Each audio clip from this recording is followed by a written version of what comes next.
Hello friend, welcome back to my YouTube channel Bhopal की बहू नीतू, बोले तो नीतू भोपाली। आप लोग बहुत ज़्यादा प्यार करते हो, इसके लिए बहुत बहुत शुक्रिया। बहुत लोगों के फ़ोन थे कि आप क्यों व्लॉग नहीं डाल रही हैं, क्यों वीडियो नहीं डाल रही हैं। तो इसका मतलब ये है कि आप लोग बहुत ज़्यादा प्यार करते हो, पसंद करते हो। तो अच्छा लगता है। बहुत से मैसेज थे कि आप कहाँ हो, आप ठीक तो हो।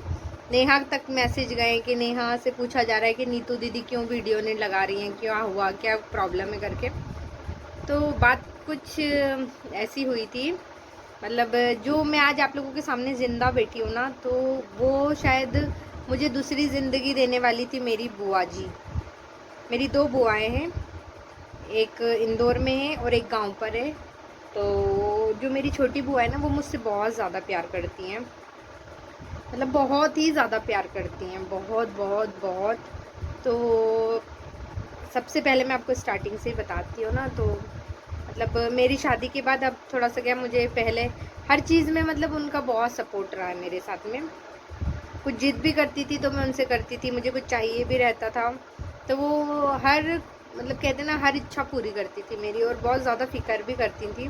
तो उनकी तबीयत ठीक नहीं थी तो वो शांत हो गई थी, तो इसके कारण मैं वहाँ गई हुई थी, इसलिए ना तो मेरा कोई ब्लॉग आ रहा था और ना वीडियो वगैरह हुई थी। तो मैं मतलब कल रात को ही लौटी हूँ। तब देखो, काम तो रुक नहीं सकता ना, काम तो करना पड़ेगा, क्योंकि जिन लोगों का काम लिया हुआ है और वैसे बहुत अच्छे हैं, जिन लोगों से मतलब मेरा कांटेक्ट है, जिनके प्रमोशंस में कर रही हूँ, बहुत लोगों का मतलब पेमेंट ले चुकी थी और बहुत लोगों के प्रोडक्ट भी आ गए हैं। तो सब लोगों को बताया तो उन लोगों ने वेट भी किया, ये उनकी अच्छाई थी। फिर उसके बाद में मतलब सच्चाई में आपको बताऊँ तो ये है कि मतलब जो मेरी बुआ जी है ना, तो वो बहुत टाइम से मुझे फ़ोन कर रही थी और गांव पे बुला रही थी। मतलब उनकी तबीयत ठीक नहीं थी, तो बस उनका एक ही काम रहता था, फ़ोन लगा के तू मेरे पास आ जा, थोड़े दिन के लिए आ जा। तो अभी बीच में मतलब ऐसा होने लगा कि मतलब मैं उनके फ़ोन नहीं उठा रही थी, क्योंकि उनके पास एक ही बात होती थी कि तू मुझसे मिलने आ, मेरे पास थोड़े दिन आके रुक करके। तो मैं उनसे बात ही नहीं कर रही थी कि मैं फिर फ़ोन करूँगी, फ़ोन उठाऊँगी, उनका फ़ोन लूँगी तो फिर वो यही बात होगी कि थोड़े दिन के लिए मेरे पास आ जा, रुक के जा। तो वो गाँव पे रहती थी ना, तो एक हालाँकि मैं उनसे मिल के भी आई थी, बीच में एक बार गई थी मैं। उनकी तब तबीयत ठीक नहीं थी तो मुझे पता लगा था, तो फिर मैं और मेरे हस्बैंड हम दोनों उनसे जाके मिलकर भी आए थे। तो कभी कभी कुछ चीज़ ऐसी हो जाती है ना कि पूरी ज़िंदगी शायद इंसान एक पछतावा रह जाता है। तो शायद वो पछतावा भी मेरे साथ पूरी ज़िंदगी रहेगा, क्योंकि मैं मेरी बुआ जी के फ़ोन नहीं उठा रही थी, वो मुझे फ़ोन कर रही थी। तो मुझे ऐसा लग रहा था कि शायद वो फिर से ज़िद करेंगी, मुझे बुलाएंगी और बस थोड़े दिन के लिए आ जा, बस काम को रोती रहती है, ससुराल वाली हो गई है। मैं बोलती अरे आऊँगी आऊँगी, कब आएगी, आती तो है नहीं, बस बोलती रहती है। तो मुझे मतलब उन्हीं की एक ही एक बात से मैं थोड़ा सा मतलब फिर समझाना पड़ेगा, फिर एक ही बात करेगी, तो मैं उनका फ़ोन नहीं उठा रही थी। फिर अभी मैं शादी में गई थी तो वहाँ से मैं आई, तब फिर रात को 4 बजे करीब फ़ोन आया मेरे पास में। और मैं मतलब भाई का फ़ोन आया, तो मतलब पहले तो उसने मेरे नंबर पे फ़ोन किया था। तो मेरा फ़ोन क्या था, थोड़ा मैं रात में वाइब्रेशन पे रख के सो जाती हूँ, तो मैं सोई। फिर उसके बाद में मेरे हस्बैंड के नंबर पे एक घंटी बजी, तो मैंने कहा यार इतनी रात में, तो मैंने फ़ोन उठाया तो घर से फ़ोन था। तो वहाँ से मुझे पता चला कि बुआ जी शांत हो गई हैं करके। तो मैं क्या मजाक कर रहा है, इसने बोल के ऐसा फ़ोन काट दिया। मुझे लगा शायद मजाक कर रहा है मुझसे। तो फिर मैंने मोबाइल पे टाइम देखा, मैंने देखा 4 बज रही है रात के। तो मतलब रात को 4 बजे ऐसा मजाक नहीं होता ना। तो फिर 4 बजे के बाद तो फिर मेरी नींद ही उड़ गई। फिर मैं नीचे गई 4:30 बजे, मैंने मेरी सास को मतलब मम्मी को बताया कि फ़ोन आया है, ऐसा कुछ हुआ है करके। फिर मैं बहुत रोई, मैंने मम्मी को भी बताया, हालांकि मम्मी भी बोल रही थी मुझसे कि 1-2 दिन के लिए हो के आ जा, उनके पास रह के आ जा, लेकिन मुझे ऐसा पता ही नहीं था कि ऐसा कुछ हो जाएगा। वहाँ का मैंने कुछ भी शूट नहीं किया, क्या शूट करती।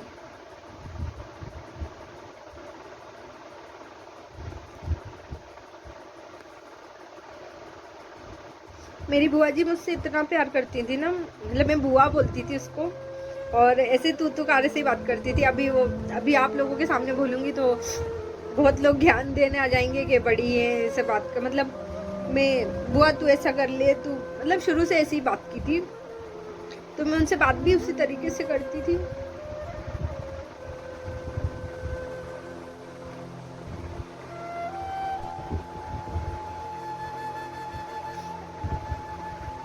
लेकिन अफसोस पूरी जिंदगी रहेगा कि मुझे बात कर लेना थी।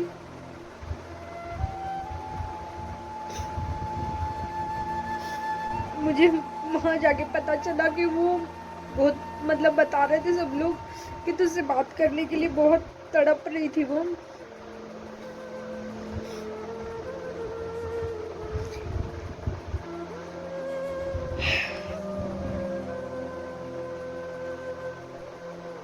अगर मुझे ऐसा कुछ पता होता तो मैं बात भी कर लेती, मैं मिल के भी आती, लेकिन पूरी जिंदगी का पछतावा रहेगा कि मैंने फोन नहीं उठाए, मैंने बात नहीं की। बस यही बात थी कि मैं इतने दिन से ब्लॉग नहीं डाल रही थी कुछ भी। अभी बीच में मैं गई थी ना, तो मतलब मेरी बुआ की आदत थी, मैं जाती थी तो वो मेरे लिए साड़ियाँ लेके रखती थी, और बहुत सारी साड़ी है, मतलब ये ले जा, अलमारी खोल देती थी, ये पहनना। अभी बीच में मैं भी गई थी ना, तब बहुत सी साड़ियाँ निकाल के पटकी, तो सितारे वाली भी थी, तो मैंने उसको बोला मैं नहीं पहनती, तो नहीं तू पहन, अभी तेरी उम्र है पहनने की, अच्छी लगेगी, तू लेके जा, ये भी लेके जा। फिर उसके बाद में बिछी होती ना पैर में पहनने वाली चांदी की, तो वो भी इतनी इतनी डब्बी में भर के बोले तू बदल बदल के पहनना। जब मिलती थी तब हर चीज से, सामान हो पैसा हो, हर चीज से बहुत मेरी मदद की है उसने।